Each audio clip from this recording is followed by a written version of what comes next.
ಈ ಮಗುನ ಟೀಚರು ಅಂದ್ರೆ ಏನೋ ಗೌರ್ಮೆಂಟ್ ಟೀಚರ್ ಏನ್ ಮಾಡ್ತಾರೆ ಹೊಡೆದು ಕಣ್ಣು ಪಾಪ ಒಂದು ಕಣ್ಣು ಕಳ್ದಾಕಿರ್ತಾರೆ, ಒಂದು ಕಣ್ಣಿಲ್ಲ ಈ ಮಗುಗೆ.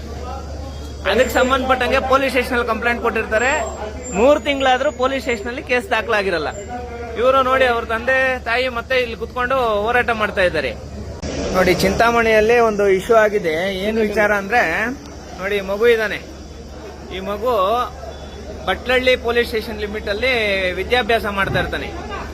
ಈ ಮಗುನ ಟೀಚರು ಅಂದ್ರೆ ಏನೋ ಗೌರ್ಮೆಂಟ್ ಟೀಚರ್ ಏನ್ ಮಾಡ್ತಾರೆ ಹೊಡೆದು ಕಣ್ಣು ಪಾಪ ಒಂದು ಕಣ್ಣು ಕಳ್ದಾಕಿರ್ತಾರೆ, ಒಂದು ಕಣ್ಣಿಲ್ಲ ಈ ಮಗುಗೆ. ಅದಕ್ಕೆ ಸಂಬಂಧಪಟ್ಟಂಗೆ ಪೊಲೀಸ್ ಸ್ಟೇಷನ್ ಅಲ್ಲಿ ಕಂಪ್ಲೇಂಟ್ ಕೊಟ್ಟಿರ್ತಾರೆ. 3 ತಿಂಗಳಾದ್ರೂ ಪೊಲೀಸ್ ಸ್ಟೇಷನ್ ಅಲ್ಲಿ ಕೇಸ್ ದಾಖಲಾಗಿರಲ್ಲ. ಇವರು ನೋಡಿ ಅವ್ರ ತಂದೆ ತಾಯಿ ಮತ್ತೆ ಇಲ್ಲಿ ಕುತ್ಕೊಂಡು ಹೋರಾಟ ಮಾಡ್ತಾ ಇದ್ದಾರೆ. ಅದಾದ್ಮೇಲೆ ಏನ್ ಮಾಡ್ತಾರೆ, 3 ತಿಂಗಳಲ್ಲಿ ದೊಡ್ಡ ದೊಡ್ಡ ವ್ಯಕ್ತಿಗಳನ್ನ, ಸಂಘಟನೆಗಳನ್ನ, ದಲಿತ ಸಂಘಟನೆಗಳವ್ರನ್ನ ಎಲ್ಲಾರನ್ನೂ ಕೂರಿಸಿ ಮಾತಾಡಿಸಿ ಅವ್ರು ಯಾರು ಹೊಡೆದಿರ್ತಾರೋ ಅವ್ರ ಮೇಲೆ FIR ಮಾಡಿರ್ತಾರೆ.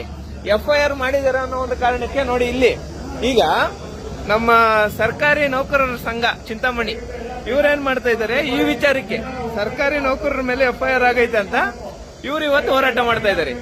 ಇಲ್ಲಿ ಕಣ್ಣು ಕಳ್ಕೊಂಡು ಪಾಪ ಬಡ ಕುಟುಂಬಸ್ಥರು ಒಂದ್ ಕಡೆ ಹೋರಾಟ ಮಾಡ್ತಾ ಇದ್ದಾರೆ, ಇನ್ನೊಂದು ಕಡೆ ಸರ್ಕಾರಿ ನೌಕರರು ಕೂಡ ಹೋರಾಟ ಮಾಡ್ತಾ ಇದ್ದಾರೆ. ಏನಕ್ಕೆ FIR ಮಾಡಿದ್ದಾರೆ ಅಂತ ಪೊಲೀಸ್ನವ್ರ ಮೇಲೆ ಅವರು ಹೋರಾಟ ಮಾಡ್ತಾ ಇದ್ದಾರೆ.